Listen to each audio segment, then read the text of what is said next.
আজকে আমি রসমালাই টাপ কেকের ডেকোরেশন ভিডিও তোমাদের সাথে শেয়ার করব।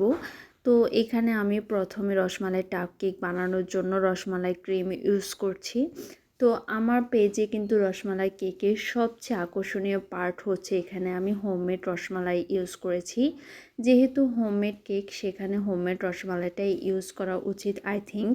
তো আমি হোমমেড রসমালাই বানানোর ভিডিওটা আপলোড করেছিলাম আমার পেজে, তোমরা হয়তো অনেকেই দেখেছো। আর সেই রসমালাই দিয়ে কিন্তু আমি এই টাপ কেকগুলো রেডি করছি। আর এখানে আমি একটা ভুল করে ফেলেছিলাম, যেহেতু ক্রিমের উপরে আমার রসমালাইগুলো দেওয়া উচিত ছিল, কিন্তু সেখানে আমি কেকের উপরে দিয়ে ফেলেছি। হোয়াটএভার, এটা অত বড় কোনো প্রবলেম না। এই রসমালাই কেকের ছবি আপলোড করার পর আপনারা অনেকেই অর্ডার করতে চাচ্ছেন, অনেকে আমাকে পেজে নক দিচ্ছেন। তো এটা আর্জেন্ট, আসলে ডেলিভারি দেওয়া একদমই সম্ভব না। যেহেতু আমি হোমমেড রসমালাই দিয়ে এই রসমালাই কেকটা রেডি করি, তাই সেখানে আমাকে প্রথমত রসমালাইটা রেডি করতে হবে, তারপর আপনাদের অর্ডারটা আমাকে নিতে হবে বা আপনাদের কেকটা রেডি করে দিতে হবে। সেক্ষেত্রে একটু টাইমিংয়ের ব্যাপার অবশ্যই আছে। তো আপনারা অবশ্যই হাতে সময় নিয়ে আমাকে অর্ডার করবেন।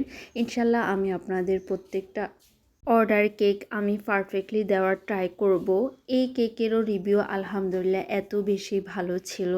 আর এখানে আমি একটু ইয়েলো কালার দিয়ে এই রসমালাইগুলো উপরে বসিয়েছিলাম, যেহেতু এটা একদম রসে ভর্তি ছিল তাই রস বের হয়ে গিয়েছিল।